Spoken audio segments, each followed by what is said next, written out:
This meeting is being recorded. Voilà, donc le déroulé du webinaire va être le suivant. Nous aurons une première partie sur le réseau social universel d'à peu près 25 minutes. Ensuite, 15 minutes de réponse aux questions posées dans le chat. Ensuite, on aura une deuxième partie sur la coopérative reconnexion qui va porter le projet de réseau social universel. Et après, une deuxième séance de questions de chat sur la coopérative explicitement. Et à la fin, on fera un tour de ressenti d'à peu près 15 minutes, ce qui devrait nous amener vers 18h30, sachant qu'on va essayer de vous délivrer toutes les informations pendant la première heure, donc entre 17h et 18h, et la deuxième partie entre 18h et 18h30, donc ce sera plus questions et interactions. L'enregistrement est lancé. Et donc, je vous rappelle, pour ceux qui ne l'ont pas entendu tout à l'heure, que vous pouvez poser vos questions sur le chat au fur et à mesure. On essaiera de les compiler, d'y répondre donc dans les deux parties intermédiaires de réponse aux questions. Donc, je suis Antoine de Chambaud. Nous sommes une équipe de 4 personnes avec Sylvain Roquebert et Clément Pétresse. Et Sébastien Rosset va vous faire la présentation avec ses slides. C'est à toi de jouer, Sébastien. Merci Antoine. Vous m'entendez bien? Le son est bon? Ok, super, n'hésitez pas à me dire si jamais. Bon, alors du coup, on va commencer par parler du problème. C'est quoi le problème? Qu'on soit bien aligné sur le fait qu'il y a peut-être quelque chose qui ne joue pas dans la situation actuelle en ce qui concerne le web. Et attendez, pardon, je mets juste un timer. Pardon, petit souci technique. Ok. Alors, je pense qu'on est tous assez au courant qu'il y a un certain nombre de problèmes avec ce qu'on appelle des réseaux antisociaux. Là, je vais juste le rappeler pour comme ça on est tous sur la même longueur d'onde. Donc, le premier problème, c'est que le business model de toutes ces plateformes repose sur les publicités, et du coup, en fait, les véritables clients sont les annonceurs, et vous-même, par conséquent, vous êtes simplement le produit, et notamment vos données personnelles sont la grande valeur de ces plateformes. Un autre problème, c'est le fait que ces plateformes ont un énorme pouvoir politique. En réalité, moi, personnellement, ce qui m'avait choqué le plus, c'était pendant la période des Gilets jaunes, d'apprendre que, sur pression du gouvernement français, le compte de Gilets jaunes avait été fermé. Et du coup, moi, ça me semblait quand même fou qu'il y ait un tel pouvoir de la part de ces plateformes. Et puis aujourd'hui encore, avec par exemple Elon Musk, le fait qu'il y a des gens, du coup, ça s'est beaucoup politisé aussi par ce biais-là. Il y a beaucoup de gens qui sont partis de Twitter à cause de ça, d'autres qui sont restés. Et du coup, ça crée un morcellement de la société en fonction des orientations politiques, etc. En tout cas, pour ce moment, ce n'est pas le type de société que je souhaite. Et finalement, il y a le problème de l'addiction.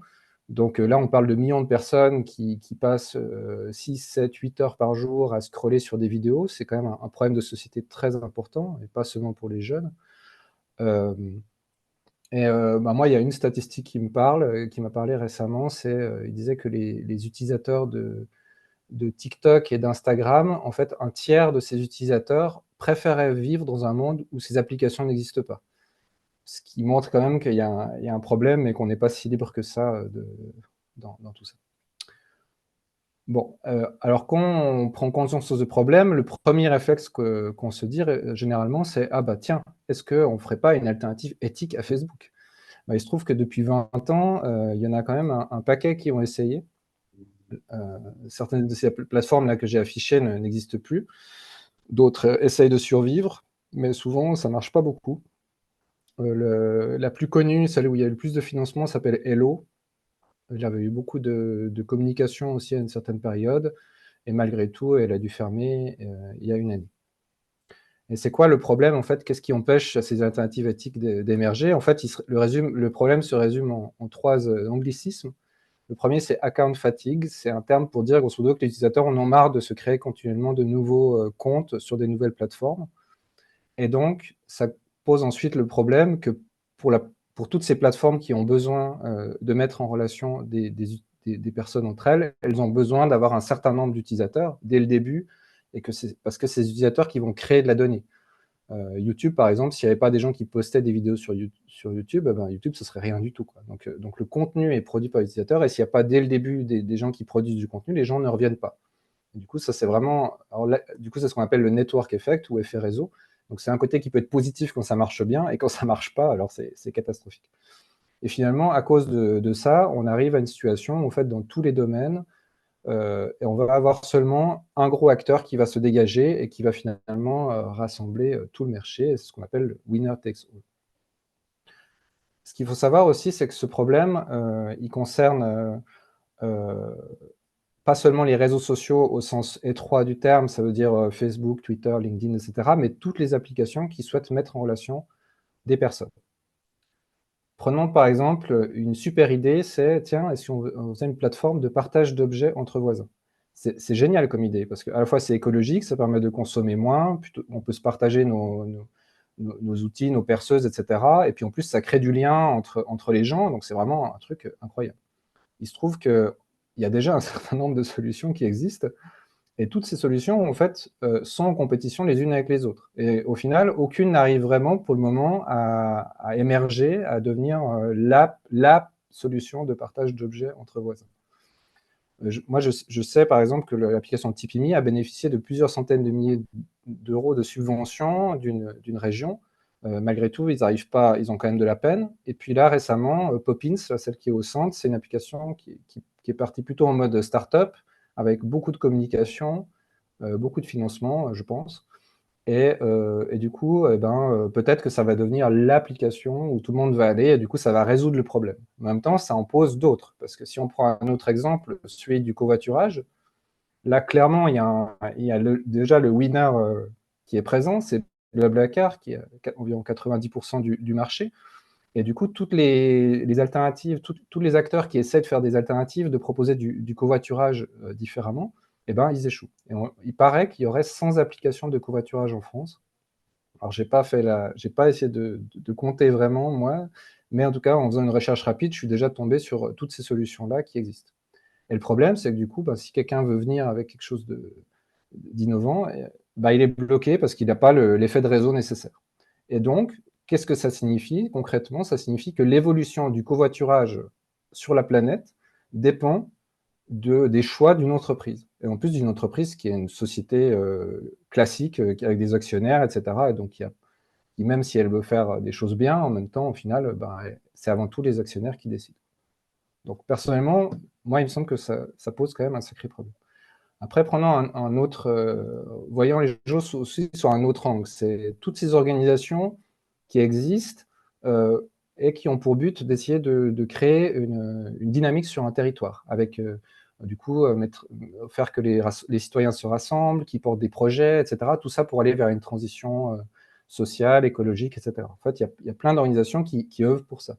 En fait, si Colibri, par exemple, ils ont une plateforme pour proposer que les gens puissent mettre en avant leurs projets. Et en fait, ils entrent en compétition avec On passe à l'acte qui propose la même chose. Et en fait, ils ont sûrement plein d'autres idées. En fait, il y a plein d'idées dans tout ça, et de dire une application, ça peut être utile vraiment pour accélérer certaines choses. Mais en fait, ils sont toujours dans ce côté complètement absurde de compétition. Et du coup, c'est ça un peu la conclusion qu'on peut avoir de tout ça, c'est qu'en fait, cette architecture en silo, qui est généralisée en fait sur toutes les applications existantes, en fait, elle encourage une compétition complètement absurde, et c'est extrêmement néfaste. On peut se dire, mais alors comment ça se fait? Ça fait 20 ans que le Web 2.0 existe, le web social. Comment ça se fait qu'on n'a pas trouvé une solution depuis là? Il se trouve qu'en fait, ce modèle, il convient parfaitement aux startups. Pourquoi? Parce que une startup, elle est basée basiquement sur deux étapes. La première, c'est capturer un marché. Donc, on va créer une application super attrayante, qui fonctionne super bien, et on va avoir des millions d'investisseurs qui vont nous aider à la créer. Et du coup, tout le monde va aller dessus, et ça va être génial. Et puis, dans un second temps, les investisseurs vont dire, bon, maintenant, vous avez capturé votre marché, nous, on a besoin de rentrer dans nos frais. Donc, la clientèle fidélisée, entre guillemets, en fait, qui n'a pas trop le choix, elle va devoir faire les frais de ça. Donc, ça va être soit, par exemple, des offres payantes qui vont apparaître, ou alors de la publicité. Personnellement, par exemple, au début de YouTube, il n'y avait presque pas de publicité. Maintenant, personnellement, je trouve que c'est très pénible dès que tu regardes une vidéo, d'être continuellement interrompu à ce niveau-là. Voilà. Donc, apparemment, Lorenzo acquiesce on est d'accord sur le fait que tout ça, c'est un véritable problème et ça cause de multiples problèmes, non seulement pour le fait qu'on est piégé dans ces GAFAM, mais aussi qu'on n'arrive pas vraiment à créer des alternatives éthiques qui vont pouvoir vraiment avoir un impact fort sur la société. Et donc maintenant, c'est quoi la solution? Alors, je vais, avant d'aborder le réseau social universel qu'on pense que peut être vraiment la solution, j'aimerais déjà écarter potentiellement ce qui, à nos yeux, est une fausse solution, qui est simplement de dire, est-ce qu'on ne pourrait pas simplement obliger ces plateformes à devenir ouvertes, interopérables, et grosso modo, que le réseau social universel, ça soit tout ça, et voilà, grosso modo, on les empêche de nous enfermer, et c'est bon. Alors, bon, il faut savoir qu'il y a déjà il y a des lois donc, au niveau européen qui sont passées pour obliger à cette interopérabilité. Mais il y a plusieurs problèmes. Déjà, le problème, ça va dépendre de la bonne volonté des plateformes. Et jusqu'à maintenant, depuis qu'il y a les lois qui sont passées au niveau européen, les plateformes, elles disent bon, déjà, c'est pas bon pour la sécurité de nos utilisateurs, nous, on est là pour protéger les utilisateurs, et du coup, on n'est pas d'accord, et du coup, ils freinent le plus possible. Et ils disent aussi, techniquement, c'est compliqué, ça va poser des problèmes, nous, de maintenance, de pouvoir maintenir tout ça, etc. Bon, grosso modo, voilà, ça, c'est un des aspects. Et en fait, techniquement, c'est vrai que si vraiment Facebook devenait ouvert, si on pouvait créer des passerelles ensuite, par exemple, pour permettre à un utilisateur Facebook de pouvoir communiquer avec un utilisateur sur LinkedIn, etc., en fait, ça serait possible, mais en tout cas, c'est quand même très compliqué à gérer. Moi, j'ai travaillé beaucoup pendant plusieurs années sur ces questions-là d'interopérabilité, de comment créer des passerelles avec des données qui sont diverses, quoi, et c'est toujours très compliqué à maintenir, et ça marche pas, etc.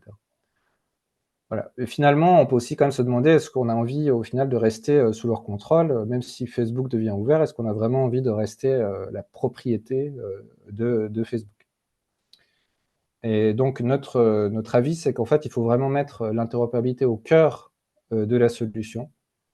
Et c'est justement ce qu'on envisage avec ce qu'on appelle le réseau social universel. Donc, allons-y sur ça. Qu'est-ce qu'on entend par réseau social universel?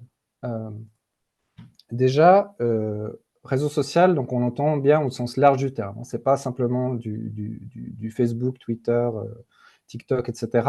Ça peut être n'importe quelle application qui va mettre en relation des gens, du covoiturage, du partage d'objets, etc. Le mot universel, ensuite, il peut être compris à deux sens. Le premier, c'est au sens technique, le sens adaptateur, de même qu'un adaptateur universel, une télécommande universelle, ou même un ordinateur qu'on considère comme une machine universelle, dans le sens qu'on peut faire tourner sur un ordinateur n'importe quel logiciel. Voilà. Ça, c'est l'aspect technique. Et le deuxième sens, c'est au sens humain, au même sens que la Déclaration universelle des droits de l'homme, c'est-à-dire que ce réseau social universel, on y attache des droits, des valeurs fondamentales, des libertés qui sont inhérentes à ce réseau. Voilà, et c'est ça dont on va commencer par parler. On va parler justement de quels sont les principes qui sont fondateurs de ce réseau social universel, avant de descendre après un peu dans les aspects un peu plus techniques. Alors le premier principe, c'est « mes données personnelles m'appartiennent ». Je sais où elles sont stockées, je sais qui peut accéder. Je vais prendre un exemple avec la vie réelle. Vos objets, vos livres, vos vêtements, je ne sais quoi, quel autre objet qui vous appartiennent, vous savez où ils sont. A priori, ils sont peut-être dans votre maison, ils sont à un endroit que vous savez, ou peut-être que vous avez un garde-meuble, ou je sais quoi, mais ils sont à différents endroits et vous savez exactement où ils sont. Et du coup, ça vous donne le contrôle de vos données, de vos objets, et de même, pourquoi est-ce que... par exemple, si vous avez un livre, vous voulez le prêter à quelqu'un, vous savez exactement ce qui s'est passé. Alors pourquoi est-ce que pour les données, ce ne serait pas pareil? Et du coup, dans le réseau social universel, il y a cette idée de porte-données, qui peut s'appeler aussi différemment, aussi espace de données personnelles, etc. Et donc, c'est un espace où se regroupent nos données, à un endroit précis, qu'on contrôle, qui nous appartient. Et ensuite, on va pouvoir autoriser des applications à aller lire ou écrire des données sur cet espace de données personnel. Donc ça c'est le premier principe qui est déjà bien révolutionnaire par rapport à ce qui existe. Le deuxième principe, c'est que les données sont stockées dans un format ouvert. Et si on reprend l'analogie avec des objets physiques, si dans votre appartement, vous vous retrouvez uniquement avec des boîtes noires, que vous pouvez pas, grosso modo, lire votre livre sans utiliser l'application Kindle, pour donner un exemple au hasard, ou bien, voilà, grosso modo, vous êtes entouré de boîtes noires. Est-ce que vous avez l'impression, grosso modo, que vos données vous appartiennent? Non. Pourtant, voilà, sur Internet, enfin, pour l'histoire, pour ceux qui connaissent les débuts de Microsoft Office, les documents Word étaient dans un format qui était propriétaire. Et du coup, si on voulait lire un document, il fallait absolument payer Microsoft pour pouvoir l'ouvrir. Et il a fallu beaucoup, beaucoup d'années pour que finalement Microsoft accepte d'avoir un format qui soit interopérable, ce qui permet aujourd'hui d'avoir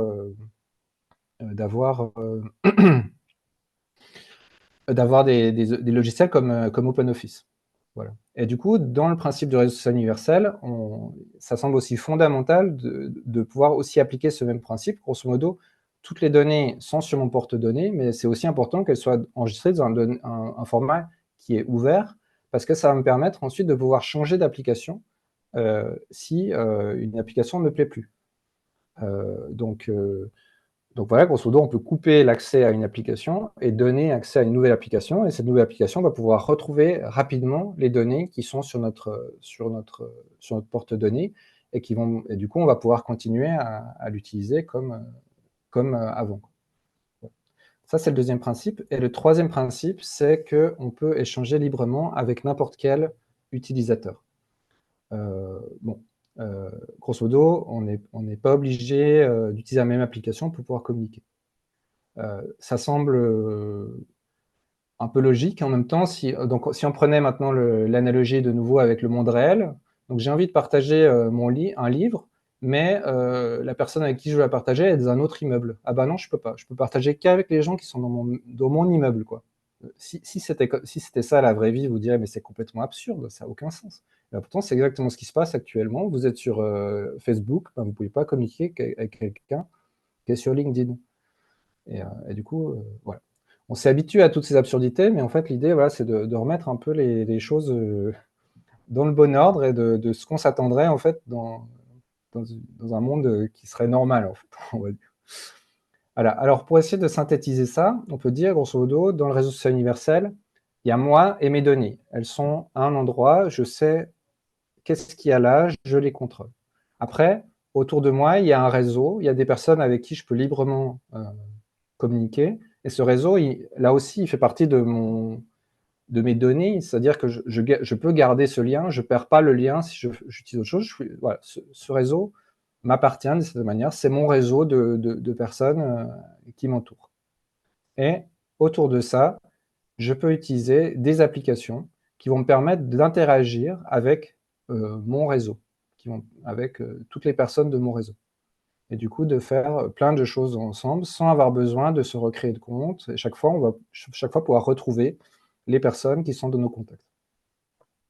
Et si on prend sous un angle un peu différent, le réseau social universel, c'est simplement un réseau social qui n'est pas lié à une application en particulier, mais sur lequel peut se brancher n'importe quelle application. Voilà. Alors maintenant, on va descendre à un petit niveau. Alors, plus on va aller dans l'aspect technique, plus on va aller vite, parce qu'on a bien conscience que pas tout le monde ici a des connaissances techniques approfondies, mais c'est important quand même un peu d'y aller pour comprendre. Alors, parlons des protocoles. J'ai parlé avant du principe 3, qui est la liberté de pouvoir communiquer avec n'importe qui sur Internet. Est-ce que ça vous a rappelé quelque chose? Eh bien, peut-être que ça vous a rappelé simplement le concept de l'email. Grosso modo, l'email, vous pouvez, quel que soit votre fournisseur, vous allez pouvoir communiquer avec quelqu'un d'autre, que ce soit sur Gmail, sur ProtonMail, sur sur n'importe quel obscur petit fournisseur de mail, vous pouvez échanger un message. Et on peut dire que l'email, quand même, c'est vraiment une des bases d'Internet, parce que c'est quand même hyper pratique de dire « Ah, tiens, donne-moi ton contact, paf, je donne mon adresse mail et je sais que je vais pouvoir être contacté. » Et on n'a pas besoin de se mettre d'accord, d'utiliser une même application. Quand même, c'est quand même une sacrée révolution. Donc il faut savoir que Internet, il a été construit complètement sur des protocoles. Et du coup, Tim Berners-Lee, l'inventeur du web, qu'on voit sur la photo là, il a établi le World Wide Web Consortium, le W3C, qui est un organisme international qui permet à des acteurs de se mettre ensemble et de décider de se mettre d'accord sur des protocoles. Et il y a aussi d'autres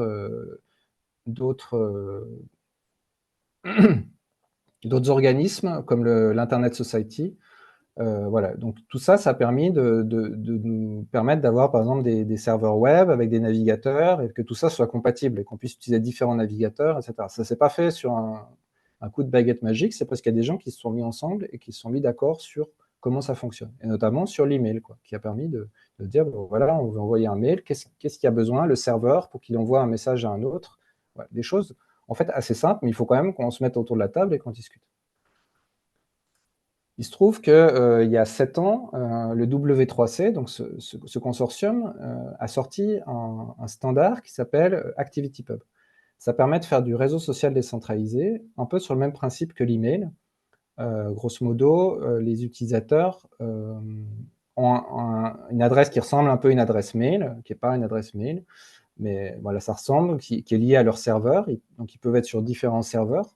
Et ensuite, ils peuvent échanger non seulement des messages, mais aussi des activités de type réseau social, de type je te like, j'ai envie de te suivre, j'ai envie de reposter ton message, etc. Donc, ça permet de faire du réseau social. Mais aussi, ça permet de faire beaucoup plus parce que le vocabulaire utilisé par ActivityPub peut être étendu autant qu'on veut, et on pourrait très bien imaginer des applications de covoiturage, par exemple, qui fonctionnent sur le principe d'ActivityPub. Alors, et du coup, avec ActivityPub, il y a déjà des millions de personnes qui fonctionnent, qui utilisent ce protocole, et notamment avec un logiciel qui s'appelle Mastodon. Mastodon, ça permet de faire du microblogging, donc un peu comme du Twitter. Et en fait, vu que ça utilise un protocole ouvert, n'importe qui peut créer un serveur Mastodon et partager ses données, et échanger des messages avec d'autres utilisateurs qui utilisent Mastodon sur un autre serveur, mais aussi avec d'autres logiciels qui comprennent ActivityPub. Donc par exemple, Misky, GoToSocial, Pleroma, et il y en a d'autres. Et voilà. Donc, avec tout ça, on peut se dire, waouh, on dirait presque que c'est le réseau social universel.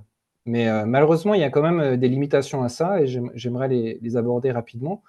C'est qu'il y a d'autres applications, notamment une qui permet de faire de la vidéo. Ça s'appelle PeerTube, c'est un équivalent de YouTube. Donc, le problème, donc le problème, c'est que si on veut poster une vidéo, il va falloir qu'on se crée un compte sur PeerTube. Et du coup, notre compte Mastodon, en fait, on ne va pas pouvoir l'utiliser. Alors, les vidéos qu'on poste, elles vont pouvoir être suivies par des gens sur Mastodon. Donc ça, c'est quand même chouette. Mais par contre, voilà. Du coup, si on veut poster des vidéos, on n'a pas le choix. Et du coup, on perd nos followers, on doit recréer un profil, etc., etc. Il y a une autre application qui s'appelle Mobilisons, qui permet de faire des événements. Et là aussi, si on veut proposer un événement ou si on veut participer à un événement, on n'a pas d'autre choix que de se recréer un compte, parce que Mastodon, en fait, c'est pas censé être une application qui fait tout. Elle fait du microblogging, quoi, et du coup, c'est normal que... Et d'ailleurs, le créateur de Mastodon ne veut pas justement transformer Mastodon en usine à gaz. C'est pas le but, quoi. Donc on voit qu'on avait parlé de covoiturage avant. Si on faisait une nouvelle application de covoiturage, on aurait ce même problème. Grosso modo, les utilisateurs devraient se recréer un compte, ils reperdraient tous leurs contacts, etc. Donc on est quand même, on est dans une situation qui est mieux parce qu'on est un peu plus en contrôle de nos données. On peut choisir notre hébergeur, on peut même héberger nous-mêmes si on veut, mais on a toujours ce problème qu'on a plein de comptes différents et que du coup on n'est pas vraiment complètement en contrôle de nos données. Alors, il y a un autre protocole sur lequel travaille l'inventeur du web, toujours lui, Tim Berners-Lee, qu'il pousse depuis une quinzaine d'années. Il s'appelle le protocole Solid. Donc, c'est un protocole qui est en train d'être travaillé au sein du W3C. Il n'est pas encore complètement terminé, mais il y a déjà des choses qui fonctionnent avec ça.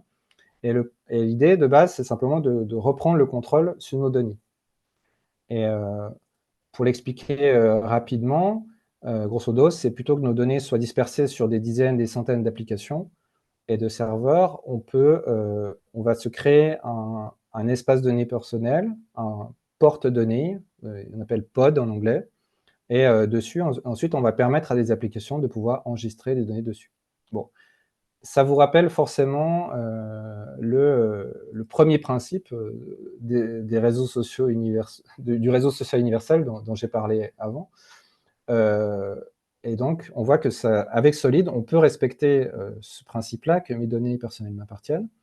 Et avec Solid, on peut aussi respecter le deuxième principe, parce que Solid est très bon là-dedans. Ils ont vraiment choisi d'utiliser un format qui s'appelle le Web Sémantique, qui permet vraiment aux données d'être très facilement interopérables, que ce soit très facile de retrouver des données sur un porte-données.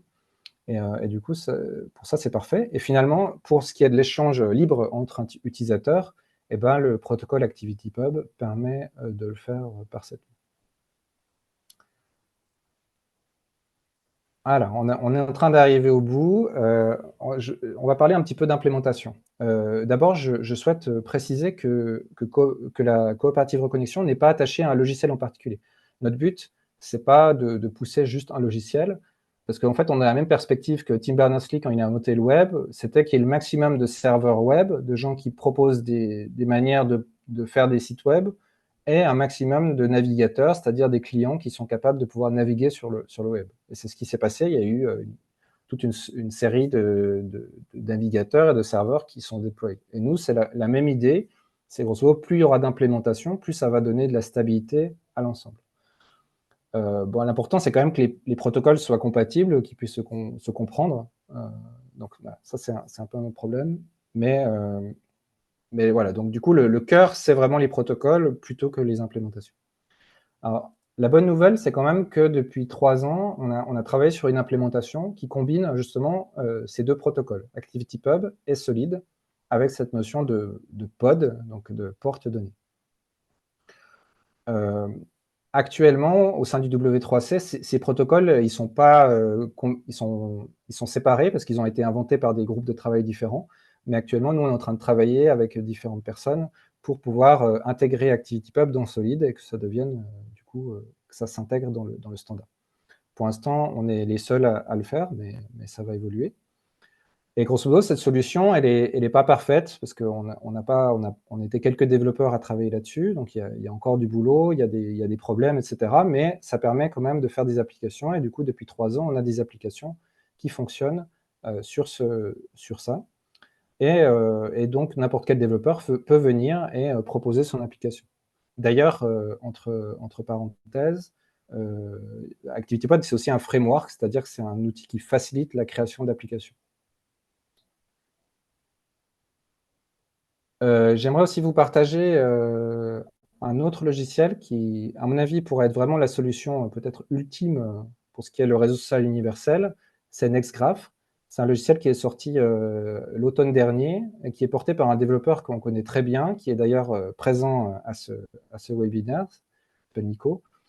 Et ça permet de résoudre certains problèmes, certaines limitations d'ActivityPod, notamment au niveau de l'encryption, de permettre à ce que toutes les données soient encryptées, parce qu'actuellement, notre hébergeur, celui qui héberge nos données, en fait, il peut voir potentiellement ce qui est sur notre porte-données.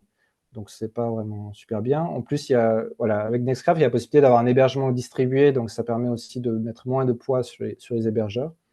Et puis ensuite, il offre aussi plein d'autres avantages, comme par exemple la synchronisation, ce qu'on appelle le local first, c'est-à-dire que quand vous êtes déconnecté, vous pouvez continuer à utiliser le logiciel, et dès que vous reconnectez, ça va se reconnecter, se resynchroniser avec les données en ligne. Donc nous, notre but, c'est que ActivityPod migre progressivement vers Nextgraph, tout en restant compatible avec ActivityPub et Solid. Voilà, donc là, on va s'arrêter par rapport à vraiment ces aspects très techniques, parce que Bah, c'est pas forcément un webinaire avec que des techniciens, donc l'idée, c'est pas de vous écraser là-dessous. Par contre, si vous êtes vraiment intéressé par ce sujet, on est très preneur, on serait très content de faire une visio sur le sujet. On pourrait aussi parler d'autres solutions comme Blue Sky ou Nost, ou bien des solutions de blockchain qui, à notre avis, peuvent répondre en partie au principe du réseau social universel, mais pas complètement. Mais bon, cela dit, on n'est pas complètement, nous, fermés, on est ouvert aussi à comprendre et découvrir tout ça. Et un des objectifs qu'on va avoir, c'est de faire un audit complet des solutions disponibles. Et si jamais il y a des protocoles différents, bah, de voir s'il y a des manières quand même de créer de la compatibilité entre tout ça.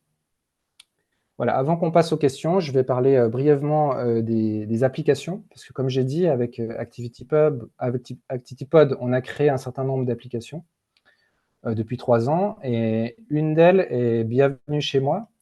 Elle permet à n'importe qui de proposer une rencontre chez soi, par exemple un cercle de parole, un repas partagé, un ciné-débat, etc. L'événement va être privé, mais ensuite on peut inviter les gens de notre réseau et on peut donner le droit de partage à d'autres personnes. Et à la fin de la rencontre, on va avoir les contacts de tous les autres participants, ce qui fait que grosso modo, plus on participe à des rencontres, plus notre réseau grandit. Et donc on a une sorte de réseau social qui est vraiment basé sur la rencontre. Et cette application a très bien marché dans la région où j'habite, qui est à Compiègne, où il y a plus de 600 comptes qui ont été créés et il y a une très grosse activité d'événements qui ont été proposés. Voilà. Et on aurait voulu aussi la déployer dans d'autres régions, mais on n'a pas eu l'énergie et ça va être, voilà, c'est un des problèmes dont on va parler plutôt dans la deuxième partie par rapport à la coopérative. Une autre application qu'on a développée, c'est l'entraide. Ça permet de faire des petites annonces. Là aussi, elles sont privées par défaut et on va choisir avec qui elles sont partagées. Donc c'est quelque chose qui a très bien marché dans le cadre du réseau qui s'était construit sur Bienvenue chez moi. Les gens étaient très contents de pouvoir aussi demander des services, offrir des objets, faire plein de choses. Et puis finalement, il y a une application sur laquelle on avait commencé à travailler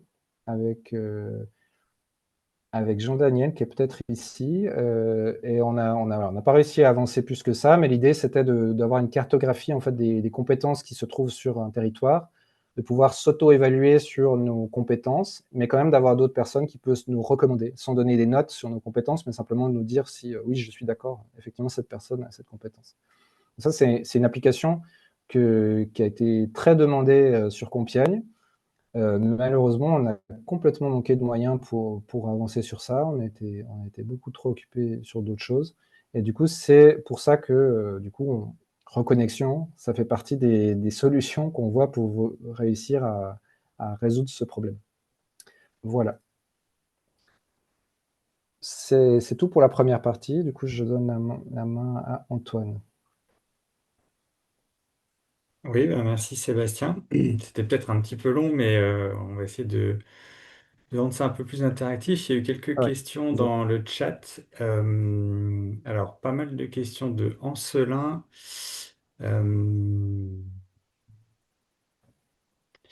Alors, d'autres exemples complets d'applications en fonctionnement, bah, je pense qu'il a posé sa question avant que tu passes les diapos sur les applications existantes. Il y en a une autre qui s'appelle Mastopod, qui est un client Mastodon qui repose sur un porte-données. Alors, la question modèle économique alternatif. Donc, effectivement, on a dit qu'on voulait éviter l'exploitation des données personnelles et la publicité. Donc, effectivement, quel est le modèle économique qu'on propose à la place? Ça va peut-être être abordé plutôt dans la partie coopérative. Euh, Calendrier de vos prochains objectifs et étapes. Euh, Là encore, je pense qu'on va l'aborder plutôt dans la deuxième partie. Soutien ou ennemi politique. Alors, peut-être que Ancelin, tu pourrais préciser ta question en ouvrant ton micro, parce que là, pour moi, c'est pas hyper clair. Oui, merci, je m'attendais pas à ça, mais non, succinctement, en fait, à partir du moment où on s'attaque à un monopole très puissant, est-ce qu'il n'y a pas des des craintes voilà, de forme de lobbying à l'encontre du projet. Enfin, voilà, les quelques fois où Facebook avait été obligé d'ouvrir ses données, ils avaient justement saboté la chose. Je sais qu'il y a eu, voilà, il y a eu plein de projets très cool qui n'ont pas pu donner suite parce qu'ils se sont pris des bâtons dans les roues. Donc, est-ce que vous imaginez, d'un point de vue négatif, avoir des gens qui vous mettent des bâtons dans les roues parce que c'est pas dans leur intérêt? Ou à l'inverse, est-ce que vous avez des exemples de soutien institutionnel? Voilà, je sais que l'Europe soutient beaucoup l'open source. Des choses comme ça, voilà. En gros, c'est quoi un peu le paysage politique des pour et des contre votre projet? Merci.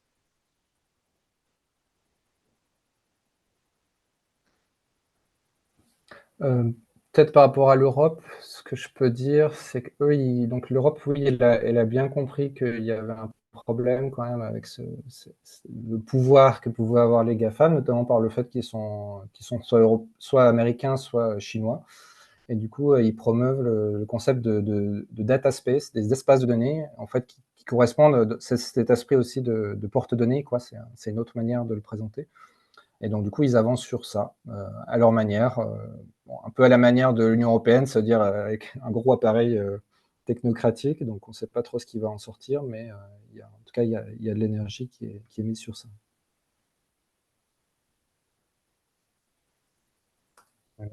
Ancelin avait une autre question. Quid de l'IA et des dérives de surveillance de l'État?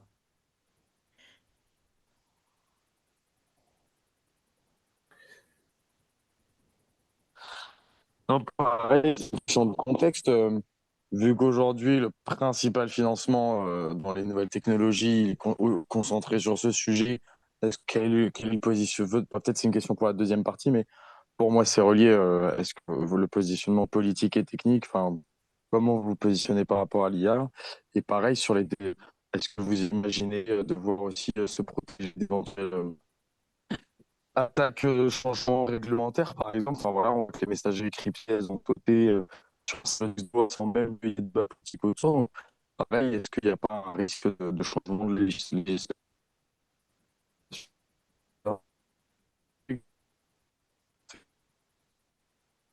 Ancelin, on ne t'entend pas très bien.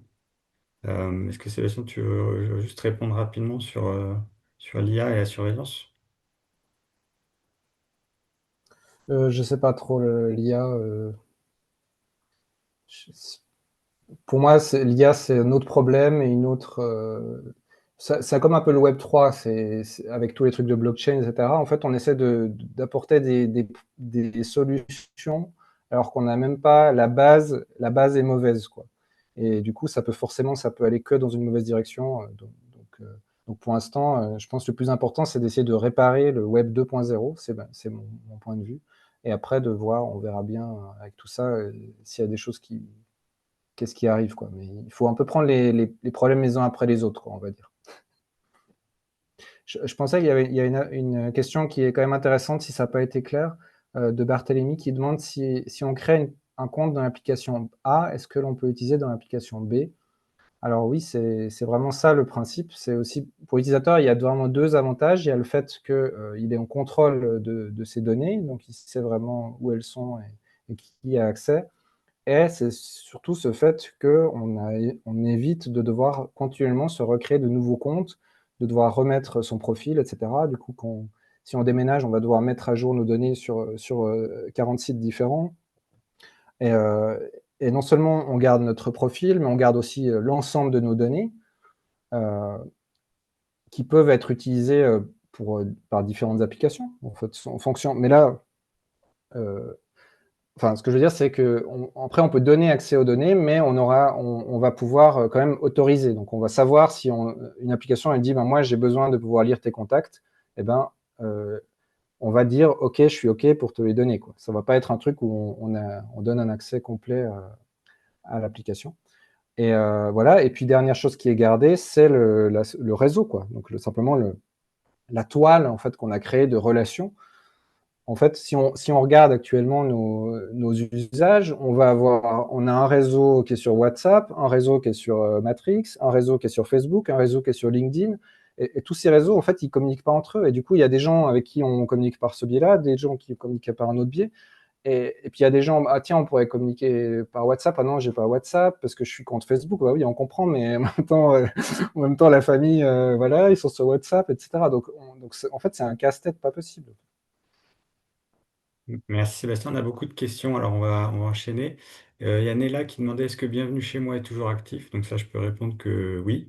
Il y a toujours un peu plus de 500 utilisateurs qui l'utilisent, euh, pas quotidiennement, mais presque. Ensuite, il y a Thierry Merle qui demande c'est qui le on qui bosse là-dessus? Une communauté ouverte de développeurs, tout est en open source. Oui, effectivement, j'ai pas précisé qu'ActivityPod est un projet open source.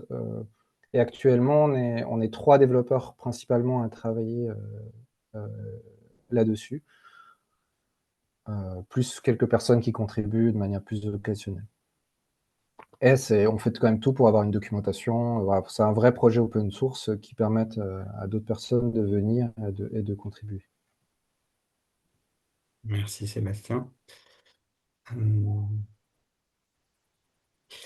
Alors, il y a Simon qui demande, est-ce que la volonté de développer ses premières applications pour initier ce réseau social est universel ou l'objectif est plutôt de vraiment mener un travail sur les standards protocoles avec reconnexion? Alors, très bonne question. En fait, le travail sur les protocoles, c'est un très gros travail. Moi, je m'y suis collé ces derniers mois, par exemple, et ça prend vite des jours et des jours. Et donc, dans l'idéal, si on avait un peu de moyens, on pourrait même avoir une personne qui serait vraiment dédiée à ça, par exemple avec la communication avec le W3C, à participer au groupe de travail, etc. Donc, pour l'instant, on le fait, mais c'est de manière un peu artisanale. Et du coup, ce qui est un peu dommage, parce que souvent, en fait, avec ce qu'on a développé comme Bienvenue chez moi, on a beaucoup de retours d'expérience, et des fois, on a de la peine à suffisamment les partager avec les gens qui travaillent sur ces protocoles. Très bien. Une question très pragmatique de Marie. Comment vous prévoyez de faire migrer les gens qui sont sur les réseaux sur le réseau social universel?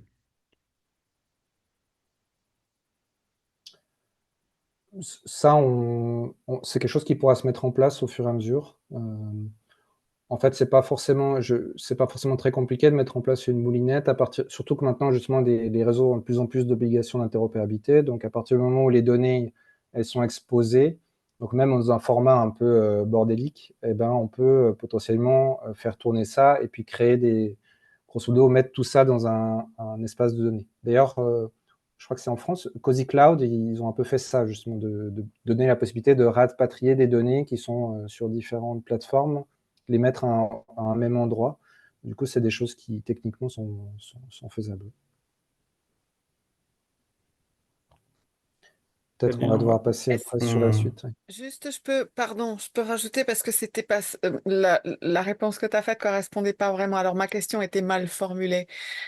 Tu as dit dès le début, en fait, il y a déjà, il y avait eu plein d'applications, plein de, tu vois, qui avaient pas marché, et il y a eu le réseau Planète, etc. On connaît plein de réseaux qui ont essayé et qui n'ont pas marché. Qu'est-ce qui fait que là, d'un coup, on va pouvoir, enfin pas d'un coup, mais tu vois, comment faire migrer? Parce que la plupart, ils vont dire, ouais, c'est super ton réseau, mais en attendant, moi, j'ai tout mon réseau sur ça, j'ai tout sur Element, sur Telegram, sur machin, tu vois. Comment, quel argument ou quel moyen pour que la majorité des gens puissent venir là pour pouvoir que tout le monde puisse fonctionner avec ce RSU? Hmm.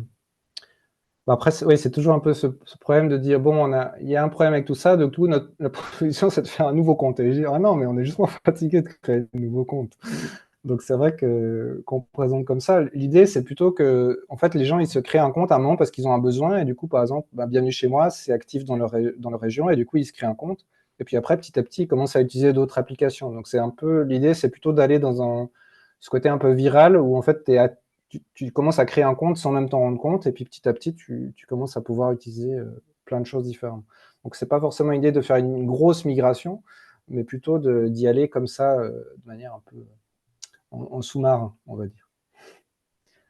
Voilà. Alors là, Pardon. Sylvain. Je voulais compléter juste la réponse de Seb, la dernière réponse, avec l'idée qu'on ne cherche pas à faire un remplacement massif, tout le monde bouge et tout le monde bouge d'un coup, mais on cherche à proposer des solutions à des niveaux locaux qui, à un moment donné, le but, c'est de les agréger pour qu'ils puissent interopérer ensemble, que des interactions locales, finalement, commencent à s'agréger les unes aux autres, et qu'à un moment donné, on ait quelque chose de plus global.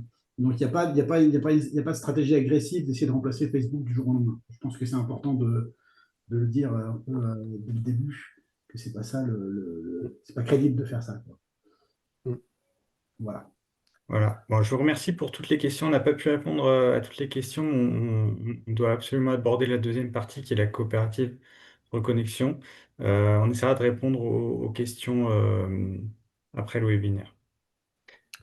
Oui, et puis en Sébastien, plus, peux-tu toutes ces présenter la deuxième questions, partie?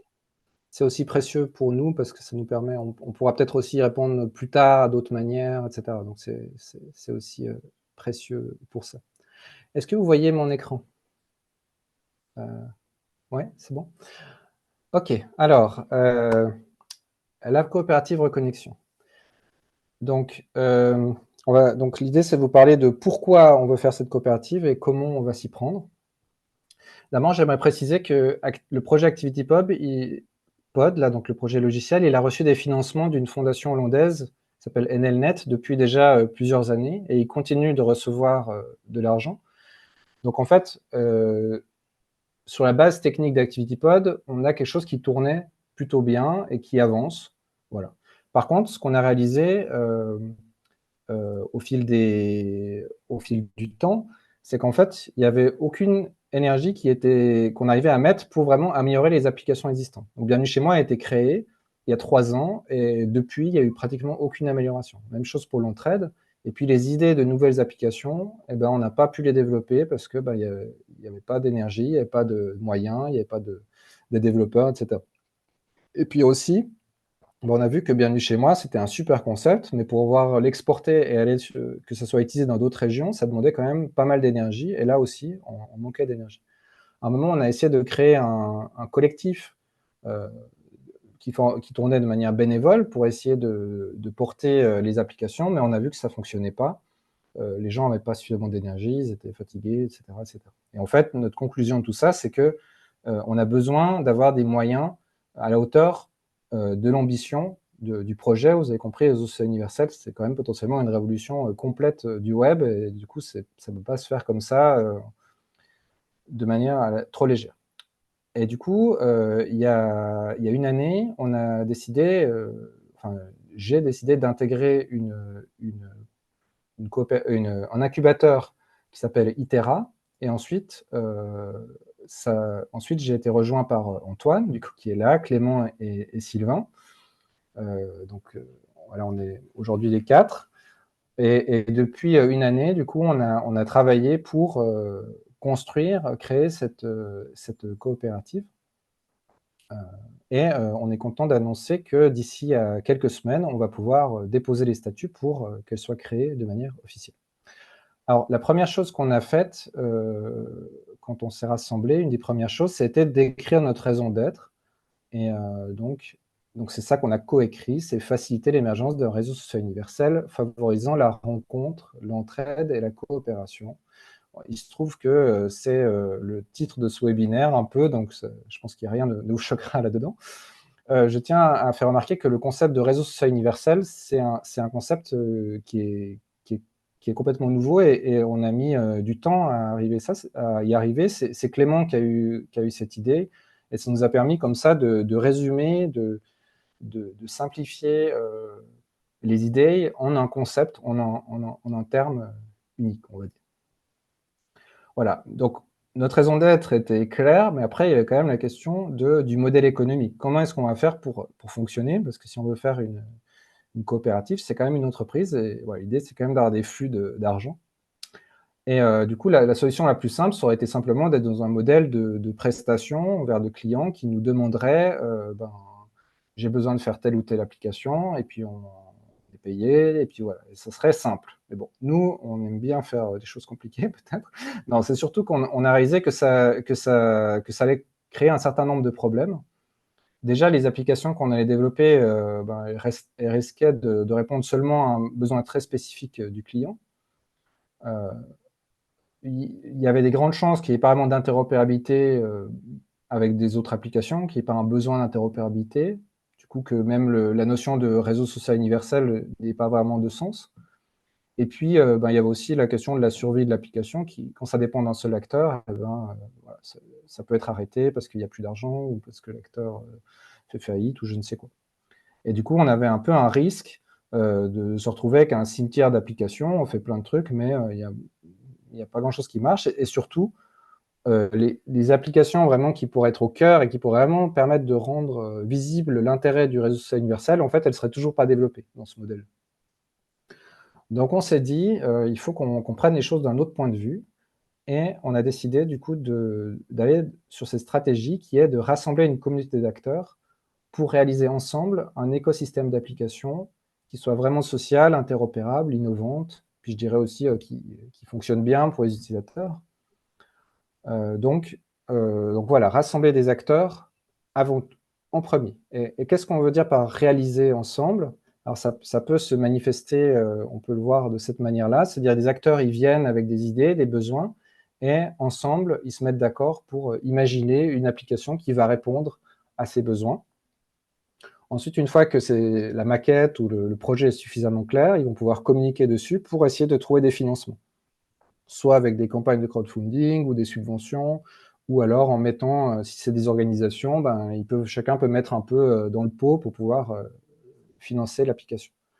Ensuite, l'application va être réalisée. Donc, peut-être dans un premier temps, ça serait Reconnexion qui pourrait s'occuper de la réalisation, mais notre idée, c'est aussi après, dans un second temps, d'être plutôt dans une posture de formation, d'expertise pour aider aussi d'autres entreprises à faire des applications. On ne veut pas forcément monopoliser le marché là-dessus, être vraiment plutôt dans cette perspective de communauté. Et puis ensuite, une fois que c'est réalisé, les déployer sur le territoire, parce que, comme j'ai déjà dit, une application, il ne suffit pas de la créer. Après, il faut aussi la faire connaître. Il faut que Et puis après, c'est tout ce que ça implique aussi, les bugs qui sont remontés, il faut les traiter, donc tout ce qui est la maintenance, etc. Tout ça, ça prend de l'énergie. Et puis après, on a des retours utilisateurs et on va pouvoir imaginer peut-être une nouvelle version de l'application, etc. Donc notre croyance, c'est que si les acteurs se mettent ensemble dès le début du projet, donc dès la phase d'imagination, ça va donner plus de chances que les autres phases puissent se réaliser dans des bonnes conditions. Et qu'au final, on puisse avoir une application qui soit véritablement un bien commun qui puisse être utilisé par beaucoup d'utilisateurs. Donc ça peut sembler très ambitieux comme projet, surtout qu'on sait que la coopération, c'est pas toujours évident, qu'on met des acteurs ensemble, etc. Nous, notre croyance, c'est que vu qu'on s'appuie sur une technologie qui favorise intrinsèquement la coopération, ça va faciliter grandement les choses. Je vais donner un peu un exemple pour qu'on comprenne. Si on reprend l'exemple de ces organisations qui travaillent pour créer de la dynamique sur un territoire, pour permettre aux citoyens de reprendre leur pouvoir, de créer des projets, etc., on peut imaginer que plusieurs de ces organisations se mettent ensemble pour créer une première application, par exemple une application de partage d'objets, par exemple. Et voilà, du coup, ils mettent en place ça. Ça permet, ça peut être, ils peuvent commencer à avoir des utilisateurs qui vont se créer justement un compte sur le réseau social universel par ce biais-là. Et puis, ça va bénéficier un peu à tout le monde. Et ensuite, si d'autres acteurs se mettent d'accord sur une autre application, les utilisateurs de la première application vont pouvoir utiliser la seconde. Et du coup, il y a des nouveaux utilisateurs qui vont venir directement sur la seconde, mais qui vont aussi pouvoir utiliser la première. Donc, en fait, on voit que naturellement, il y aura une synergie qui va pouvoir se créer. Et du coup, plus il y aura de choses plus on va avancer, en fait, plus il y aura d'utilisateurs et d'applications, et plus il y aura d'intérêt à rejoindre ce réseau. Et aussi, en parenthèse, si à un moment, deux organisations ne sont plus trop d'accord sur la direction d'une application, ils peuvent très bien faire ce qu'on appelle un fork, c'est-à-dire une copie, une version différente, et puis ils vont pouvoir continuer à être compatibles avec les autres applications, avec les utilisateurs vont pouvoir continuer à utiliser l'ancienne, la nouvelle, etc. Voilà. Donc tout ça, ça va grandement faciliter la coopération qu'il va pouvoir y avoir entre des acteurs. En tout cas, c'est notre pari. Maintenant, je vais vous parler de la structuration. Donc, comment on a décidé de se structurer. Donc, on a décidé de prendre le format de la société coopérative d'intérêt collectif, on appelle aussi SCIC. Donc, en quelques mots, c'est une société, donc c'est une entreprise, donc ça permet d'assurer qu'il y ait des moyens pour le projet. Elle est coopérative dans le même sens qu'une SCOP, c'est-à-dire qu'il n'y a pas d'actionnaire qui peut prendre le pouvoir, parce qu'on est sur le principe de une personne, une voix. Le fait d'avoir plus de parts sociales ne donne pas plus de pouvoir. Ça ne permet pas non plus on ne peut pas revendre nos parts après plus cher, donc il n'y a pas de plus-value possible. Et au terme de dividendes, la rétribution, elle est plutôt réduite, voire nulle. Et du coup, après, l'aspect intérêt collectif, ça, c'est quelque chose qui différencie de la SCOP. La SCOP, c'est simplement les salariés qui sont dans la coopérative, dans la SCIC. En fait, on peut intégrer toutes les parties prenantes de la gouvernance, donc ça peut aussi inclure les clients, les fournisseurs, les partenaires, etc. En l'occurrence, du coup, avec notre petite équipe, on a du coup décidé d'un certain nombre de collèges pour commencer. Ça pourra évoluer avec le temps. Et donc voilà, on vous les présente là. S'ils sont empilés, c'est parce que l'idée que les collèges du dessous, en fait, ils soutiennent les collèges au-dessus. Et donc, le collège soutien financier, c'est simplement les personnes qui ont pris des parts sociales et du coup qui soutiennent financièrement sans avoir forcément besoin de faire plus, même s'ils peuvent participer à la gouvernance. Ensuite, l'équipe opérationnelle, c'est toutes les personnes qui, au jour le jour, maintiennent la structure, facilitent les rencontres, facilitent aussi tout l'aspect technique, etc., etc. Et surtout, ils vont soutenir les co-créateurs d'applications, qui sont justement ces personnes dont on a pas mal parlé, là, justement, qui veulent se mettre ensemble pour créer des applications. Donc, soit des personnes qui ont des idées, soit des personnes qui ont des besoins, ou alors des personnes qui ont des compétences pour créer ces applications.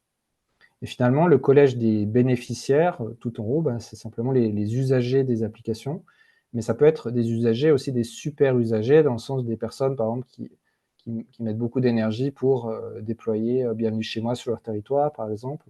Ça peut être des organisations, des collectivités, etc. Les bénéficiaires, ça peut être au sens large. Finalement, il y a les partenaires, ce sont simplement les organisations dont la mission entre en synergie de manière un peu naturelle avec celle de reconnexion. Dans la SCIC, on a aussi une notion de pondération des collèges, et donc du coup, on a fixé ça pour le moment. Grosso modo, c'est assez classique dans les SCIC que quand même les personnes, ce qu'on appelle les producteurs, soit aient une part plus importante de vote, parce qu'on part l'idée que vu qu'ils sont au jour le jour dans les opérations, ils ont peut-être une vision plus claire. Après, ils ne peuvent jamais être à 50%, de toute façon, c'est toujours, enfin, voilà, c'est limité à 50%, nous on avait essayé de mettre 40%, et aussi quand même de donner une part importante aussi aux co-créateurs d'applications et aux bénéficiaires pour que leur voix puisse être pleinement entendue. Dans un second temps, on va aussi, on va pas l'activer tout de suite, ce sera l'Assemblée générale qui décidera quand l'activer, mais c'est de mettre en place un cercle d'ancrage où, grosso modo, il y aura de 1 à 3 personnes de chaque collège qui pourra participer à ce cercle, et du coup, ça sera un cercle qui pourra un peu donner un point de vue, un avis à l'équipe opérationnelle, pour s'assurer que on avance bien dans une direction qui a du sens pour toutes les parties prenantes.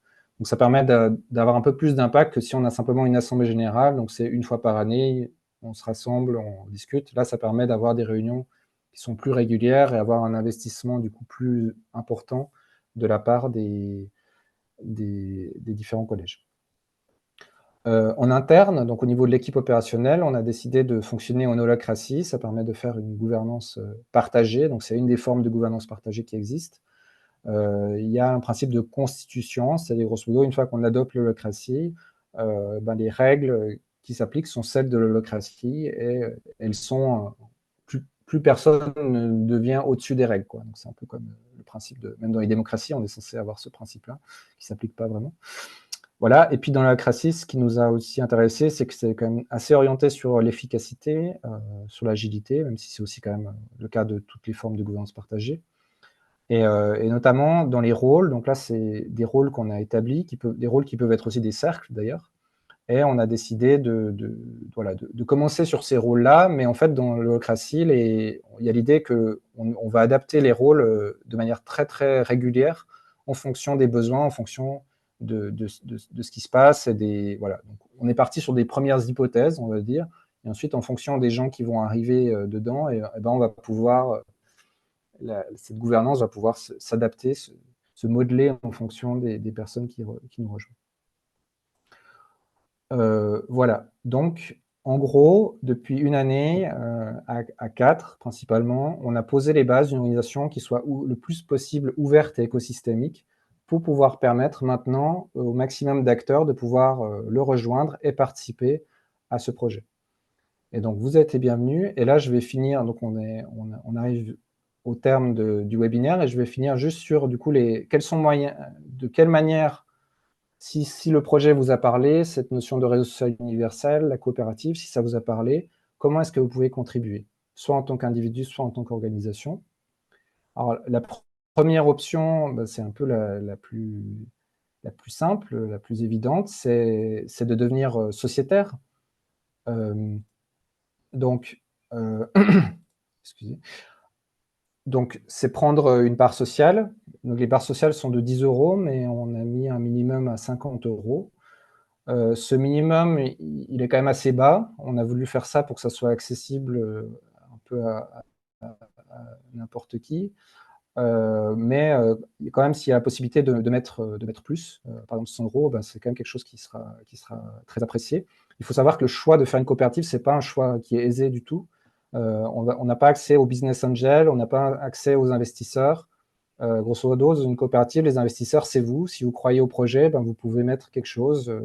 Et du coup, c'est plus, voilà, c'est ça qui va permettre de porter la coopérative. Et là, en plus, là, les statuts n'ont pas été déposés, donc vous avez la possibilité, là, si vous vous manifestez avant le 22 juin, de devenir sociétaire fondateur, ça veut dire que ça soit marqué comme quoi vous êtes fondateur. Et puis, ça nous permettra, nous, d'avoir aussi plus de poids, à la fois en termes de nombre de personnes et de capital financier, dès le début. Et du coup, voilà, ça peut être une aide, donc n'hésitez pas. Deuxième chose, ben, si cette notion de co-création de l'application vous a parlé, vous avez des idées, des besoins ou des compétences, eh ben, on vous invite à vous manifester pour participer à ce grand projet. On ne sait pas encore comment ça va se manifester, sous quelle forme. Sans doute qu'on va mettre en place un forum, sans doute qu'on va aussi avoir des visios, notamment s'il y a des gens qui ont des projets ou des idées très similaires, ou des besoins, et ben, les faire parler entre eux, quoi. Déjà, ça semble être un peu la base. Et puis, ce qu'on a envie aussi de faire, c'est de mettre en place des résidences, c'est-à-dire des moments pendant plusieurs jours, voire une semaine, où on se retrouve dans un endroit au calme et on peut vraiment avancer sur ces sujets, dans un bon cadre, parce que les visios, c'est bien, mais aussi se voir en vrai, ça apporte aussi beaucoup de choses. Et puis, ces résidences, potentiellement les faire sur des territoires différents pour que ça soit à chaque fois l'occasion de pouvoir aussi rencontrer des communautés différentes. Troisième option, c'est de venir contribuer au cœur de Reconnexion. On a plein de besoins. Donc, si il y a quelque chose qui vous parle, par exemple, au niveau de la communication, il y en a beaucoup de choses à faire. Le site web qui n'est pas encore lancé, on aimerait faire des conférences, donc soit que vous vouliez faire des conférences vous-même, ce qui est possible, ou alors organiser une conférence pour quelqu'un d'autre, faire des vidéos. Voilà, en fait, le concept de réseau social universel est encore très novateur et il y a beaucoup de choses à faire pour l'expliquer, pour le faire comprendre. Au niveau des financements, ben, déjà, si vous pouvez participer à quelques visios sur le sujet pour nous aider à trouver des subventions, des mécènes ou je ne sais pas quoi, ça va être très, très précieux parce qu'on va avoir besoin quand même d'un certain moyen, quoi, pour pouvoir faire tout ça. L'organisation de résidences, nous aider à trouver des lieux, à s'occuper de la logistique, la communication sur le territoire, tout ça, ça peut être hyper précieux. Et puis, évidemment, si vous avez des compétences techniques en développement, en tout ce qui est hébergement, maintenance, etc., on a beaucoup de besoins là-dedans, donc on est très preneur. Je veux aussi préciser que pour le moment, donc on parle de sans engagement là, et que c'est plutôt ce modèle bénévole, parce qu'une SIC permet d'avoir des bénévoles.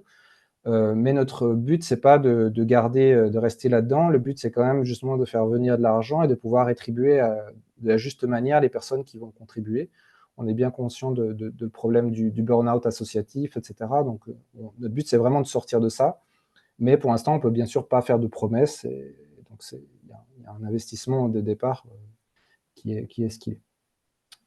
Dernière chose, si vous avez une organisation, si vous représentez une organisation d'une manière ou d'une autre, et vous pensez que cette organisation peut entrer en synergie avec Reconnexion parce qu'ils partagent la mission, eh ben, n'hésitez pas à vous manifester. Ça vous permettra aussi d'avoir du coup une part aussi dans la gouvernance. Voilà, on est arrivé au bout, donc on va vous envoyer, d'ailleurs on va mettre dans le chat là, un formulaire, et on va aussi vous l'envoyer demain avec le replay, l'enregistrement du webinaire, si vous voulez partager. Et du coup, dans ce formulaire, vous pouvez répondre justement par rapport à ces différentes options. Est-ce qu'il y en a une qui vous parle ou pas?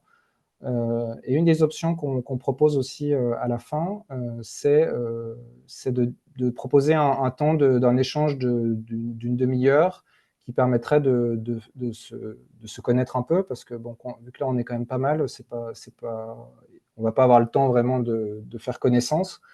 Donc, n'hésitez pas voilà, si vous avez un peu de temps libre, une petite demi-heure, et ça permettra aussi d'avoir un peu de feedback sur qu'est-ce que vous pensez de tout ça, comment vous voyez votre investissement, qu'est-ce qui vous intéresse, voilà, ça sera très libre. Et puis, à partir à la fois des retours du formulaire et de ces temps de rencontre, eh ben, on va pouvoir imaginer ensemble où est-ce qu'on va aller. Donc sans doute, ce sera plutôt du coup à la rentrée. Donc on aura le temps cet été de laisser reposer tout ça, de prendre déjà des premiers contacts, et puis à partir de la rentrée, de vraiment relancer une belle dynamique autour de tout ça. Et voilà, j'ai terminé. Désolé pour avoir dépassé un petit peu. Merci Sébastien, on a un petit peu dépassé. Juste, on met dans le chat le lien vers le formulaire qui vous sera aussi envoyé par mail. Alors, il est là. Donc voilà, donc vous pouvez cliquer dessus tout de suite pour le remplir, ou vous le recevrez par mail plus tard. Donc on a eu quelques questions dans le chat. Alors je ne vais pas pouvoir les prendre toutes, je vais en choisir un petit peu par rapport à ce qui a déjà été dit ou pas. Alors il y a Barthélémy qui demande: êtes-vous ouvert à des participants non français? Voilà, Sébastien, je pense que tu peux dire que oui. En tant que Suisse, tu dis? C'est ça. Donc, dans les membres fondateurs, il y a déjà des noms français. Et c'est un projet sur la partie technique qui est internationale, sur les protocoles, où il y a déjà des personnes Ouais. du monde entier, Par je contre, pense. on a fait le choix pour l'instant, de rester plutôt focalisé sur la francophonie, même si je vais quand même essayer de communiquer sur enfin, on aimerait quand même communiquer un peu sur ces notions en anglais aussi, mais voilà, on peut pas Ouais. être sur tous les Donc la fronts en base même temps. technique est internationale, mais le projet Reconnexion est plutôt francophone. Voilà. Barthélémy avait aussi posé la question: essayez-vous de convaincre Mastodon d'adopter l'authentification via ActivityPod? Bah, j'ai fait une conférence devant un public de développeurs ActivityPub il y a 6 mois, et j'aurais parlé des limitations que je voyais au niveau d'ActivityPub, et donc ils sont au courant, et voilà. Après, ils ont leurs propres problèmes aussi. Il y a plein d'autres défis qu'ils ont. Mais on est bien en lien aussi avec toute cette communauté, effectivement. Voilà. Ensuite, il y a Thierry qui nous propose d'embarquer la communauté des designers éthiques. Est-ce que tu les connais déjà, Sébastien? Non, mais ça a l'air bien. Juste sur le nom, merci Thierry pour la suggestion. Il nous dit aussi: Alternatiba a prévu d'organiser une formation sur l'auto-hébergement. Est-ce que c'est une brique potentielle? Alors, en fait, dans ActivityPod, il y a la notion d'hébergeur, effectivement, pour proposer des espaces de données personnelles, des portes données.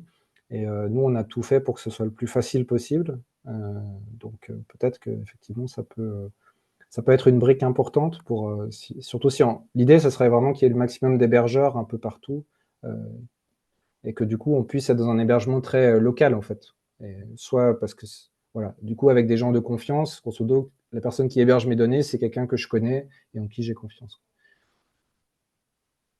On peut rapprocher ça des chatons aussi pour les hébergeurs. Oui, effectivement. Alors sinon, Bruno nous dit, trois acteurs reçoivent trois demandes différentes de trois clients potentiels différents, s'en informent ensemble et en dessinent une solution qui traite les trois demandes en une seule app. Du coup, moins de coûts de développement et reste de quoi financer le cœur. C'est un petit peu Mm. l'idée, non? Mm. C'est un peu l'idée de la co-création d'applications, c'est de regrouper à la fois les besoins et les personnes qui vont les réaliser, en fait. Et en fait, je pense que c'est assez pertinent dans la période actuelle parce que justement, on voit que les financements associatifs sont de plus en plus faibles. Donc, il est temps peut-être de commencer à vraiment mettre en commun les forces, quoi. Plutôt que juste attendre d'avoir, nous, un petit peu pour pouvoir faire un truc dans notre coin, c'est se dire, bon, maintenant, comment est-ce qu'on fait pour créer des communs qui vont pouvoir durer sur le long terme et pas être dépendant des fluctuations d'une organisation ou d'une autre, avec voilà, tout ce qu'on sait Pardon, comme j'ai que ça posé la présente question, comme difficulté. je peux juste commenter une seconde? Oui, Voilà, c'est l'idée clé pour moi, c'est surtout que les gens qui se mettent dans Reconnexion, quand ils ont des clients, aient le réflexe d'avoir un partage d'informations sur où ils en sont dans leur projet pour qu'il y ait facilité à identifier, putain, on a trois projets pareils, qu'est-ce qu'on va gagner si on se met ensemble pour, sans le dire à nos clients respectifs, mais on se familiarise à Ah, fonctionner ensemble. Et oui, c'est sans le dire à nos clients respectifs, la grande clé. Il n'y a pas besoin au début. Et donc, du coup, on facture triple, on gagne triple et on a plein de sous pour développer le cœur. Je veux dire, là, c'est plus du côté de réflexe de membres de la coopérative. Après, on peut baisser les prix, encore mieux avoir le truc, mais voilà, j'ai fini. merci pour la précision. On a une question de Franck qui dit que les pourcentages, donc j'imagine dans des collèges de vote, dans le modèle de gouvernance, me semblent appropriés en rythme de croisière, mais quid du lancement? Alors les pourcentages qu'on a montrés, ce sont ceux qu'on a prévus pour le lancement et qui pourront plutôt évoluer après. Si Franck, tu veux préciser ta question. Oui, merci Antoine. En fait, moi, ce qui me semblait assez cohérent, c'est que effectivement, ceux qui sont sociétaires et qui contribuent financièrement en rythme de croisière, qui sont potentiellement les moins exposés au quotidien avec les interactions à la fois techniques et opérationnelles, et que 10% me semblait bien cohérent. Mais par contre, dans un premier temps, il y a tout un tas d'acteurs qui, me semble, vont être assez peu représentés, voire quasi inexistants, en fait, dans ce collège. En fait, quand on regarde, alors je l'ai plus sous les yeux, là, donc j'ai plus tous les acteurs en tête, mais enfin bon, c'est peut-être pas le débat de la soirée, hein, mais c'était, ce que j'entends, c'est que le modèle et les pourcentages attribués aux différents collèges évoluera dans le temps, ce qui en soi est la réponse que C'est j'imaginais. ça. On n'imagine pas avoir la bonne réponse dès le démarrage, donc on s'adaptera en fonction. J'ai une question de Dominique. Est-ce que vous avez besoin de membres fondateurs, entre parenthèses, à 100 euros, qui n'auraient pas de disponibilité, trop d'engagement par ailleurs? Eh ben oui, Dominique, oui, bien sûr. oui, Euh, oui, tout à fait. De prendre une part il n'y a pas d'obligation, à part essayer de venir aux assemblées générales. Ça, c'est un peu comme pour les associations, mais c'est tout. voilà. Le cercle d'ancrage qu'on a Et on prévu dans espère, un nous, deuxième temps intégrera des représentants des collèges, et là, ça demandera un tout petit peu plus de disponibilité, mais euh, mais là, ça sera volontaire. C'est-à-dire que les personnes qui veulent participer au cercle d'ancrage, c'est les gens qui disent qu'ils ont suffisamment de temps pour le faire, quoi. Ça ne sera pas quelque chose d'imposé. Et en tout cas, notre but, c'est potentiellement qu'on ait, si on peut avoir des milliers de personnes qui deviennent sociétaires, ben, c'est génial, hein. En fait, dans des sites, il peut y avoir un très grand nombre de sociétaires et ça peut fonctionner très bien aussi, quoi. euh, très bien. Alors désolé pour les questions auxquelles on n'aura pas répondu, parce que là, il y en a un peu trop. On voulait terminer ce webinaire par un tour de ressenti, ce qu'on appelle un tour de ressenti. C'est un moment pour dire ce qu'on la pensée, quand vous repartez après avoir vu la présentation, quelle impression ça vous laisse. Donc l'idée, c'est de faire pas trop long, assez bref. Et ceux qui veulent exprimer leur ressenti, bah, il faudrait mettre ressenti dans le chat, comme ça on vous donne la parole dans l'ordre. Voilà, si quelqu'un a envie de s'exprimer. Voilà, pas plus de 30 secondes.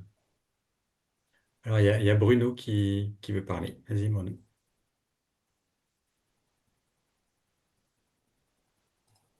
Alors, est-ce que Pardon, Bruno je est mettais mon encore... micro. Non, j'y suis. Ouais, Donc, mon ressenti, c'est que je suis ravi. Enfin, ça a l'air passionnant et ça me donne envie de commencer à pouvoir en parler à des gens.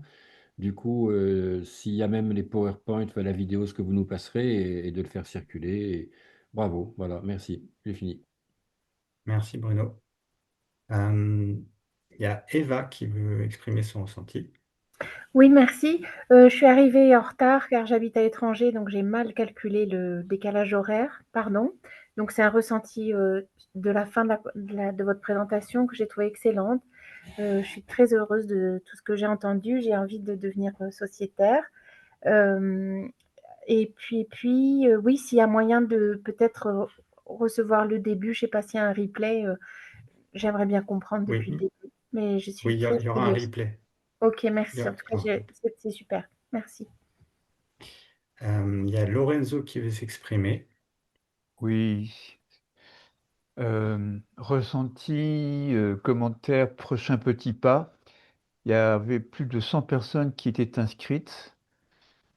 Que fait-on de ces personnes qui, au-delà du fait que simplement on va leur communiquer, bien entendu, le replay, j'ai cru comprendre, euh, est-ce qu'il n'y a pas quelque chose, une démarche que l'on peut faire? Parce qu'il me semble que les personnes étaient quand même intéressées.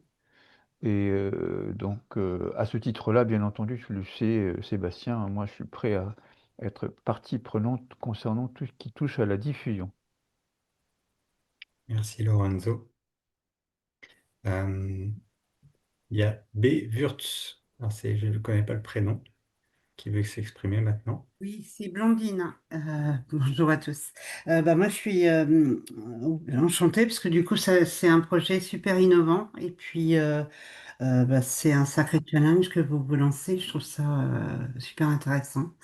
Euh, le modèle aussi me plaît bien le modèle économique que vous envisagez me plaît bien. Alors, je vais réfléchir un petit peu, mais en tout cas, là, à premier abord, oui, ça me donne envie de participer, ne serait-ce que pour la diffusion, faire connaître le projet, etc. Tout ça, voilà. Et puis de devenir, pourquoi pas, sociétaire. Voilà, j'en ai fini. Merci. Alors, on a eu un retour de Fred qui m'a dit, moi, je suis super hypé. Merci, Fred. Barthélémy qui a dit, très beau projet, autant du point de vue technique que du point de vue de reconnexion. Merci. Fred qui a ajouté, il faut améliorer la com, les intentions sont top, j'ai envie de m'impliquer. Eh bien, bienvenue à Fred, n'hésite pas. Donc, comme on le disait tout à l'heure, hein, vous allez recevoir un formulaire assez court pour justement vous proposer de participer, de contribuer. Est-ce qu'il y a d'autres personnes qui veulent exprimer leur ressenti en mettant ressenti dans le chat?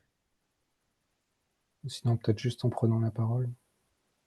Ou vous pouvez ouvrir votre micro directement.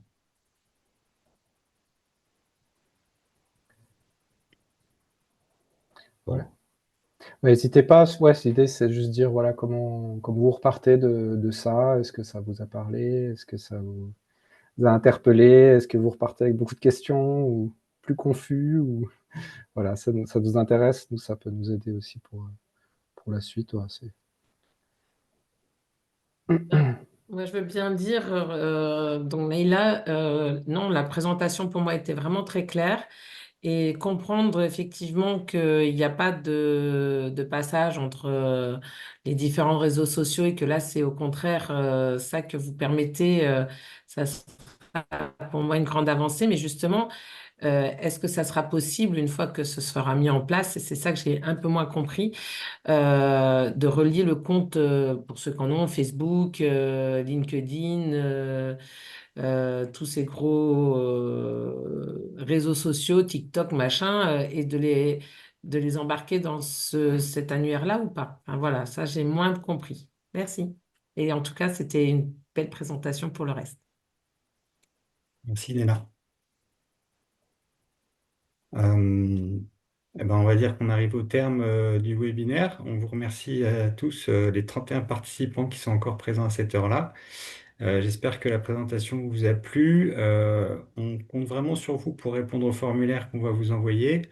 Dans le mail, vous aurez le replay. Et il y a plusieurs personnes qui ont demandé aussi la présentation. Sébastien, est-ce que tu avais prévu de l'envoyer? Oui, on peut aussi partager les Les slides. diapos? Ouais, Mhm. parfait. Eh bien, écoutez, alors, on a des ressentis par écrit. Alors, on a encore deux ressentis. Michel qui dit, avec vous, communiquez activement sur les actus, résidence, participation. Il faut frapper fort à ma porte pour que j'entende. C'est-à-dire qu'il faut le relancer souvent. Mais je suis très motivé. Toujours le lien avec Ubique, EDF, l'écosystème Le Tech à creuser pour moi. Et Igor nous dit, l'universalité du projet m'inquiète, mais semble effectivement indispensable. Et ainsi, il me semble qu'un modèle économique circulaire et contributif devrait être implémenté. Exemple, part sociale en numéraire peut devenir une allocation solidaire organisée par groupe d'intérêt ou sous réseau au plaisir d'en parler. Ouais, là, effectivement, il va falloir un petit peu discuter pour bien comprendre ce que tu veux dire, Igor. Sébastien, je te donne le mot de la fin. Oui, ben merci. Moi, c'était un peu intense quand même. Il y avait beaucoup de choses. Bah, vous avez vu, hein, il y a quand même beaucoup de choses à expliquer entre les aspects techniques, les aspects d'organisation. Voilà. L'humain est aussi compliqué que la technique, et du coup, on met les deux ensemble. Mais voilà, j'espère que du coup, j'ai de la peine moi-même à voir à quel point c'était clair, mais je suis content de voir les retours. Et voilà, j'ai hâte de voir la suite, de comment ça va évoluer. J'espère que ça va être vraiment l'occasion que ça, voilà, le début d'un projet collectif, quoi, parce que c'est ce qu'il y aura besoin, quoi, pour qu'un un projet comme le réseau social universel, il ne va pas reposer sur quelques personnes par-ci par-là, il ne va pas non plus reposer sur une grosse multinationale, voilà, il a besoin d'avoir des gens qui se mettent ensemble et qui coopèrent et qui discutent et qui font connaissance, etc. Et donc en fait, même, ouais, je dirais comme mot de la fin que tout ça, c'est peut-être juste aussi une sorte de prétexte pour se rencontrer, discuter, coopérer et faire des choses ensemble. Et voilà. En tout cas, merci d'avoir répondu présent et on reste en contact. Et ceux qui le veulent peuvent réactiver leur caméra, comme ça, ceux qui sont encore là à cette heure-là, il faut juste se faire un petit coucou.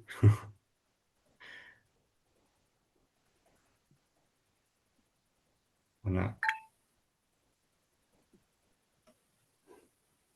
Merci à tous d'être venus. Ça nous a fait plaisir. Et on se donne des nouvelles très très bientôt. Merci beaucoup. Et Michel. Ciao, ciao à tous, à toutes. Merci. Merci, au revoir. Salut. Salut, salut.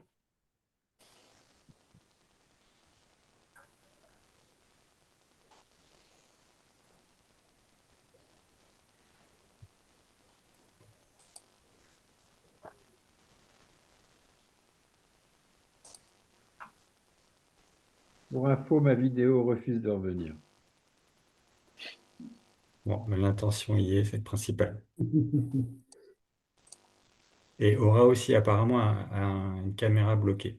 Non, mais c'est parce Ah, que Sylvain a bloqué toutes les caméras à un moment donné et qu'il faut le débloquer, je crois. Ah, Ah, d'accord. on est puni. Et D'accord. oui, oui, ah oui, Ah, je oui. savais pas. Alors, moi, pour info, on découvre un peu aussi hein, comment ça marche. Je peux faire Ask to Start Vidéo. Ah oui, d'accord. Et là, le texte me dit parce que c'est l'animateur qui a arrêté votre vidéo. Ah, C'est ça. Bon, bah voilà.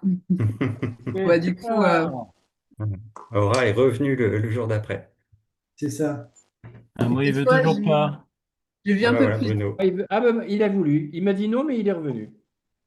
D'accord. Donc, en fait, je dois avoir d'autres personnes qui sont bloquées là.